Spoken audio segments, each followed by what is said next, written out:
Kita persiapkan pembacaan Alkitab dari Roma 6 ayatnya yang ke-15 sampai dengan ayatnya yang ke-23. Roma pasal 6 ayatnya yang ke-15 sampai dengan ayatnya yang ke-23. Sebelum kita membaca dan merenungkannya, mari kita tundukkan kepala, kita berdoa mohon bimbingan Roh Kudus. Ya Tuhan, bukalah pikiran kami dan terangilah dengan Roh Kudus, agar kami dapat mengerti kehendak-Mu melalui firman yang akan kami baca dan dengarkan. Amin.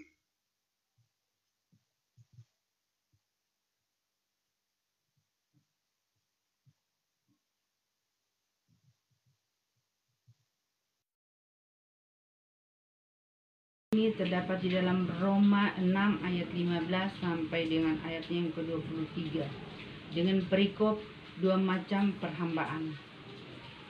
Jadi bagaimana? Apakah kita akan berbuat dosa karena kita tidak berada di bawah hukum Taurat tetapi di bawah kasih karunia? Sekali-kali tidak. Apakah kamu tidak tahu bahwa apabila kamu menyerahkan dirimu kepada seseorang sebagai hamba untuk mentaatinya, kamu adalah hamba orang itu yang harus kamu taati, baik dalam dosa yang memimpin kamu kepada kematian maupun dalam ketaatan yang memimpin kamu kepada kebenaran. Tetapi syukurlah kepada Allah, dahulu memang kamu hamba dosa, tetapi sekarang kamu dengan segenap hati telah mentaati pengajaran yang telah diteruskan kepadamu. Kamu telah dimerdekakan dari dosa dan menjadi hamba kebenaran. Aku mengatakan hal ini secara manusia karena kelemahan kamu, sebab sama seperti kamu telah menyerahkan anggota-anggota tubuhmu menjadi hamba kecemaran dan kedurhakaan yang membawa kamu kepada kedurhakaan. Demikian hal kamu sekarang harus menyerahkan anggota-anggota tubuhmu menjadi hamba kebenaran yang membawa kamu kepada pengudusan. Sebab waktu kamu hamba dosa, kamu bebas dari kebenaran. Dan buah apakah yang kamu petik daripadanya? Semuanya itu menyebabkan kamu merasa malu sekarang, karena kesudahannya semuanya itu ialah kematian.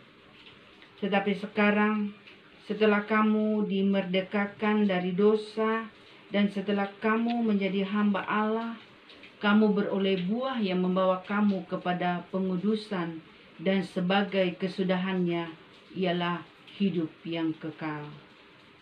Sebab upah dosa ialah maut, tetapi kasih karunia Allah ialah hidup yang kekal dalam Kristus Yesus Tuhan kita. Demikianlah firman Tuhan.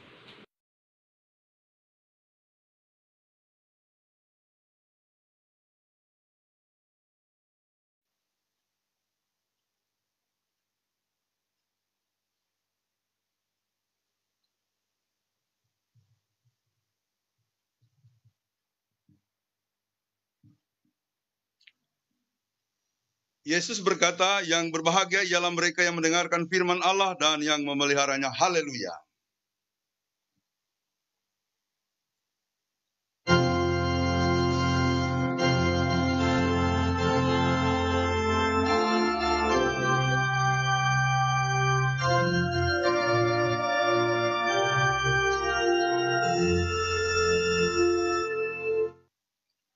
Saudara-saudara yang dikasihi oleh Tuhan Yesus Kristus, kemarin ada seorang teman bersaksi mengenai pengalamannya waktu dia masuk ke rumah sakit karena suatu penyakit DBD yang dia alami.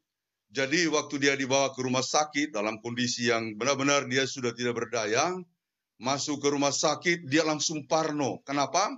Karena dia melewati posko yang disebut posko COVID. Jangan-jangan nanti saya direpit langsung kena COVID. Jadi dia mulai hari pertama itu pikirannya dibayang-bayangi oleh jangan-jangan nanti saya kena COVID. Belum lagi dengan kondisinya yang makin drop. Sebab dia pernah melihat abangnya juga mengalami hal yang sama sakit DBD sampai betul-betul drop. Sampai trombositnya itu di sekitar 50-an ribu dan itu sudah harus ditolong dengan dengan donor trombosit. Jadi saudara-saudara, dia betul-betul ketakutan di ruang rumah sakit itu. Hari pertama dia nggak tidur, hari kedua dia nggak bisa tidur, pikirannya melayang-layang. Ya, karena membayangkan situasi yang memang serba menakutkan. Dia takut terpapar COVID, bahkan juga dia membayangkan situasi di situ orang-orang ada yang kena COVID, belum lagi dia membayangkan penyakitnya. Hari ketiga, hari keempat, hari kelima, dia nggak bisa tidur. Dia paksakan untuk tidur tapi tidak bisa. Sampai pada hari ketujuh, dia bilang saya perlu istirahat. Dia minta supaya dokter memberikan obat tidur. Akhirnya perawat memberikan obat tidur. Tapi dia takut. Karena apa? Bosnya dulu pernah mengalami sakit dan susah tidur, lalu kemudian diberikan obat tidur. Dampaknya adalah kadang-kadang dia melihat bosnya suka melongo begitu ya. Suka menatap ke suatu tempat tapi tatapannya kosong. Itu dampak dari obat tidur, mungkin dosisnya terlalu tinggi. Dan itu membuat dia takut. Dia bilang, aduh saya tidak mau minum dulu. Akhirnya dia melewati hari ketujuh itu juga nggak bisa tidur. Hari ke-8 dia betul-betul perlu istirahat. Dia merasa sudah lemas. Dia bilang kepada istrinya, tolong bilang sama dokter supaya saya dikasih obat tidur. Nah, waktu dokter datang dia tanya, dok saya ini 7 hari belum tidur. Kalau misalnya saya bertahan lagi sampai hari ke-8, boleh nggak? Ya dia bilang masih boleh, ya asal dikasih yang ya, vitamin dan yang lain-lain. Dia menolak untuk minum obat tidur. Nah, puji Tuhan saudara-saudara, itu di sekitar jam 2-an dia tertidur pulas. Bahkan sampai 4:30. Jadi waktu itu saudaranya yang menjaga dia tanyain, ya kamu dari mana? Saya di sini, tadi kamu ketiduran, bahkan sampai ngorok begitu. Wah, dia bilang, puji Tuhan saya bisa tidur. Bayangkan, dia begitu mengimpikan bisa tidur pulas beberapa jam saja itu sudah membuat sangat bahagia. Persoalan berikutnya adalah trombositnya makin turun. Turun jadi 70.000 sampai 60. Dia sudah parno luar biasa, paniknya luar biasa. Karena dia takut nanti seperti abangnya, sampai di bawah 50. Itu akan mengalami donor trombosit. Saudara-saudara, akhirnya dia diperiksa, sesudah itu dia menanti hasil pemeriksaan. Jadi waktu dia menanti hasil pemeriksaan, dia khawatir jangan-jangan sampai trombositnya betul-betul turun. Lalu kemudian dia mendapatkan hasil pemeriksaan, dan dia melihat dari dokter, dia deg-degan betul. Ternyata sudah naik ke 90 ribuan. Itu langsung dia bilang, oh puji Tuhan, sampai dia nangis. Dia bilang kepada suster itu, saya kemarin betul-betul takut. Tapi hari ini saya sungguh sangat bersyukur. Oh dia memuji Tuhan, itu luar biasa saudara-saudara. Jadi begitu takutnya lalu kemudian dia mendapatkan pertolongan. Dia bilang itu adalah mujizat bagi saya. Orang lain mungkin mengatakan ini hal biasa, tapi dia mengatakan itu mujizat bagi saya. Dari situ dia betul-betul bersyukur kepada Tuhan. Jadi saudara-saudara, pengalaman ini hendaknya membuat kita harus mencari Tuhan dalam kondisi apapun. Dalam ketakutan kita, kekhawatiran kita tentang COVID yang masih mewabah ini. Ya, ataupun kekhawatiran dan ketakutan-ketakutan yang lain. Karena ekonomi, karena faktor-faktor yang muncul sebagai persoalan yang menekan makin hari makin membebani kita, mari kita datang kepada Tuhan. Sebab dialah sumber kekuatan kita untuk kita beroleh kemurahan dan pertolongan daripada Tuhan. Selain itu, dia adalah sumber kebenaran. Karena bagaimanapun kita menjalani hidup ini, tanpa kebenaran semuanya akan sia-sia. Diberikan waktu panjang bagaimanapun, kalau kita tidak mengikuti kebenaran daripada Tuhan, maka semuanya akan sia-sia. Ini kita bicara soal kebenaran.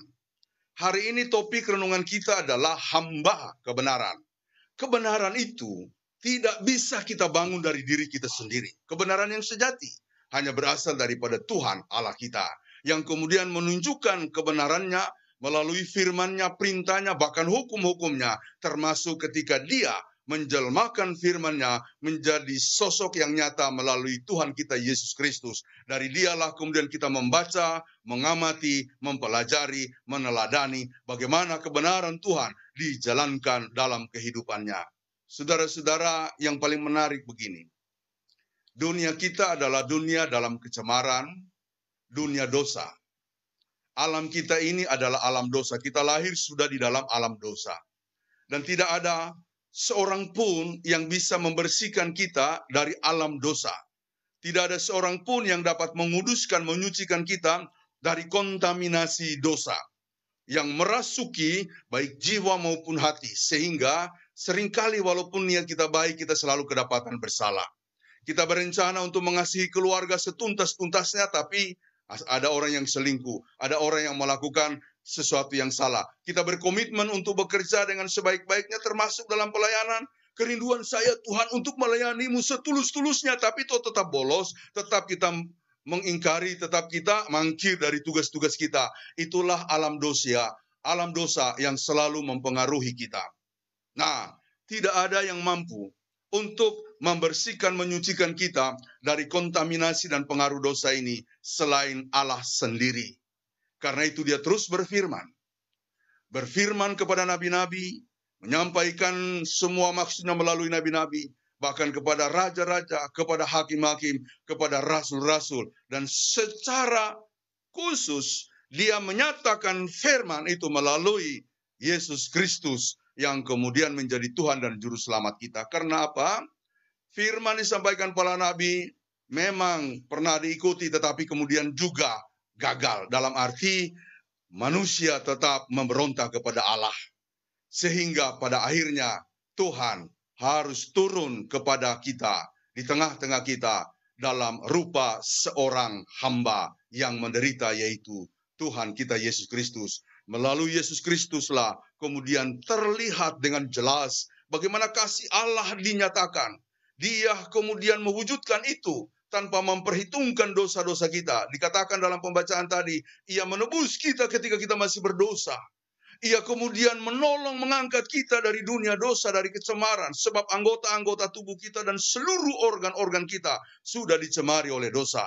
Nah, saudara-saudara, yang menarik dari pembacaan Roma itu, kalau kita baca ayatnya yang ke-1, makin besar dosa kita, kuasa dan karunia Allah makin besar dinyatakan kepada kita. Jadi dosa tidak akan pernah melewati batas dari maksimalnya kasih Allah. Makin tinggi dosa, makin tinggi pula kasih Allah melampaui dosa-dosa kita. Dan Ia akan mengasihi kita. Sehingga Paulus di ayatnya yang pertama itu mengajukan, kalau demikian apakah kita harus terus berbuat dosa? Supaya kasih karunia Allah makin bertambah-tambah? Sekali-kali tidak, kata Paulus. Sebab apa? Sebab kita telah diangkat dari dunia dosa. Kita telah menjadi anak Allah. Kita telah ditebus dari dosa. Lalu menjadi orang-orang yang dibenarkan. Karena itu tidak ada pilihan lain. Bukan kembali kepada dosa, melainkan hidup sebagai orang-orang yang telah dibenarkan. Dengan demikian, mari kita menggunakan seluruh hidup kita, tangan, kaki, semua organ, semua anggota tubuh, hanya untuk melayani Tuhan, melakukan yang benar. Jadi saya tidak akan merinci lagi lebih jauh, intinya adalah puji Tuhan. Kita telah ditebus dan kita menjadi anak-anak dari orang-orang yang diselamatkan, yang hidup dalam kebenaran. Saya menekankan ulang, tidak ada orang yang dapat menyelamatkan saudara dan saya dari dosa selain Allah sendiri. Puji Tuhan, kita diselamatkan melalui Yesus Kristus yang datang untuk menebus kita. Sehingga penebusannya berlaku sekali untuk selama-lamanya. Dan Dia kemudian menilai, menantikan, mengevaluasi hidup kita di dunia ini. Apakah kita betul-betul dalam iman atau tidak. Mari saudara-saudara, dengan penekanan dalam ayat ini, kita kemudian berkomitmen untuk hidup dalam kebenaran. Kalau tidak ada kebenaran Tuhan dalam hidup kita, kita sedikit-sedikit melenceng. Sedikit-sedikit tergelincir. Nah, yang mampu untuk menahan kita, melindungi kita dari ancaman kemudian godaan dosa, hanyalah Allah sendiri.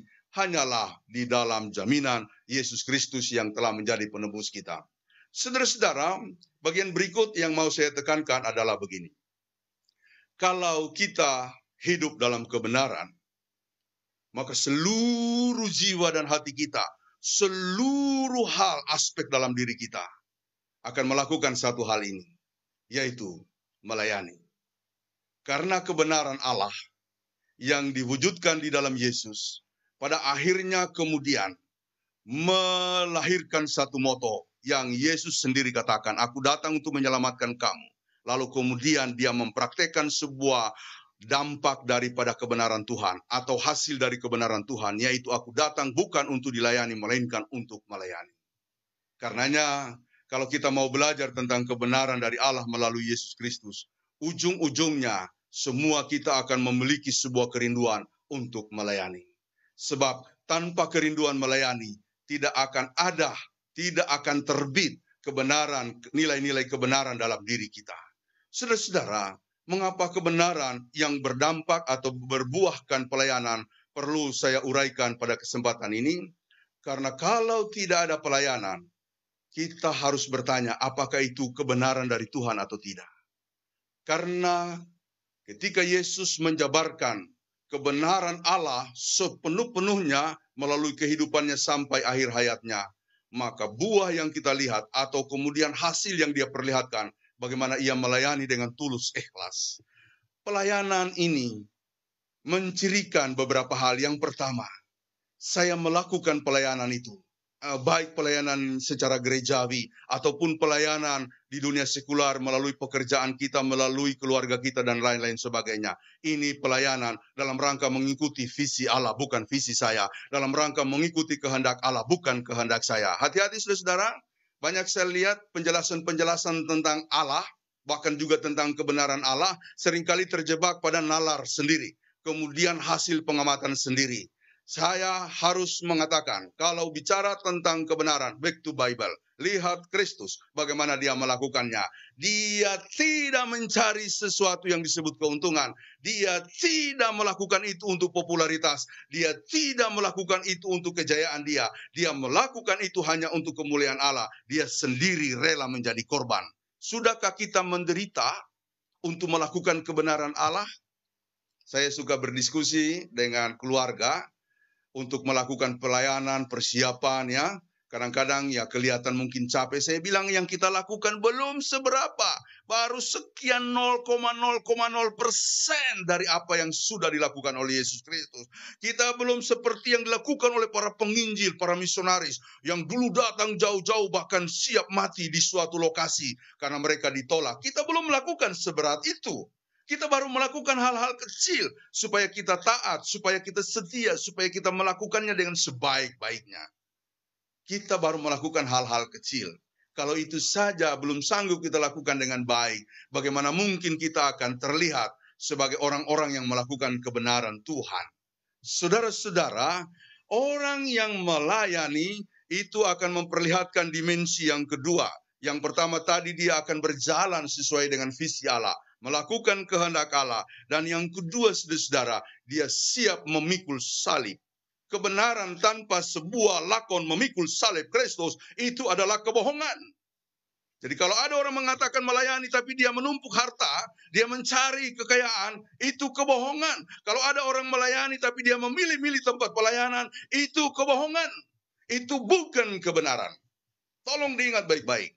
Jadi kalau kita mau melayani dalam rangka menjabarkan kebenaran Allah, dimensi keduanya adalah saya siap menderita, memikul salib seperti Kristus. Mungkin kita tidak akan mengalami sebuah kenyataan tragis seperti Kristus. Paling tidak kita harus belajar melakukan bagaimana kebenaran ditegakkan. Pertama-tama saya harus rela berkorban. Berkorban dalam pelayanan. Berkorban melalui uang, saudara-saudara. Berkorban melalui tenaga, waktu, bahkan pikiran, saudara-saudara. Dengan demikian kita belajar untuk melakukan kebenaran-kebenaran Tuhan dalam kehidupan kita. Yang ketiga, kita melayani membutuhkan dimensi hancur hati. Ya, bahasa-bahasa yang kadang-kadang saya dengar adalah, biarlah aku dapat melayanimu Tuhan dengan hati yang remuk, dengan jiwa yang hancur, tanda penyesalan. Kalau tidak dilakukan dalam konteks penyesalan dosa, pelayanan apapun tidak akan pernah melahirkan sesuatu yang benar. Jadi benar-benar kita harus bertobat. menyesali dosa-dosa kita dan berkata, Tuhan, aku sungguh bersyukur. Engkau menyembuhkan saya dari penyakit. Engkau menolong keluarga saya. Engkau memberikan saya keperluan-keperluan. Memang situasi kami ini begitu sulitnya Tuhan. Tapi Engkau tidak pernah meninggalkan. Tidak pernah kami dalam 2 hari tidak makan sama sekali. Meskipun kami tidak punya apa-apa. Tetap ada datang berkat dari Tuhan. Yang Engkau kirimkan melalui semua orang yang menjadi alat-Mu Tuhan. Maka kita bersyukur kepada Tuhan. Dan kemudian mengatakan, biarlah aku menjadi hamba-Mu Tuhan. Alat kebenaran-Mu yang kita praktekkan melalui jiwa melayani. Melayani di gereja kalau kita punya tugas, melayani di lingkungan pekerjaan di mana kita bekerja, melayani keluarga melalui apa yang bisa kita lakukan supaya keluarga kita menjadi keluarga yang sungguh-sungguh beribadah, bahkan siap berkorban supaya dalam rumah kita ada kebenaran yang terlihat di sekitar kita atau di lingkungan kita. Saudara-saudara, maka jadilah hamba kebenaran. Dalam satu komitmen, Tuhan, pakailah diriku untuk melayani-Mu. Supaya kebenaran-Mu dinyatakan melalui pelayanan saya. Bukan kebenaran dalam perspektif saya. Bukan kebenaran dalam nalar saya. Saya membaca buku-buku filsafat, mengikuti urai-uraiannya. Pada zaman-zaman tokoh-tokoh filsafat besar dulu, termasuk Sokrates dan Platon, Aristoteles, ada banyak orang pandai yang kemudian menyebut diri sebagai kelompok sofisme, yaitu mereka yang melakukan pemikiran mendalam, tetapi pada kenyataannya mereka menyampaikan ilmunya untuk dibayar. Jadi mereka kemudian mengajar orang, menyalurkan ilmunya, tapi untuk dibayar. Ya, karena itu kadang-kadang saya berpikir begini, jangan-jangan saya seperti kelompok para sofisme itu, yang melayani hanya untuk dibayar. Oh Tuhan, ampuni saya kalau seperti itu. Saya kira saya harus belajar bahwa saya melakukan pelayanan bukan karena untuk dibayar, melainkan murni untuk memberitakan kebenaran Tuhan.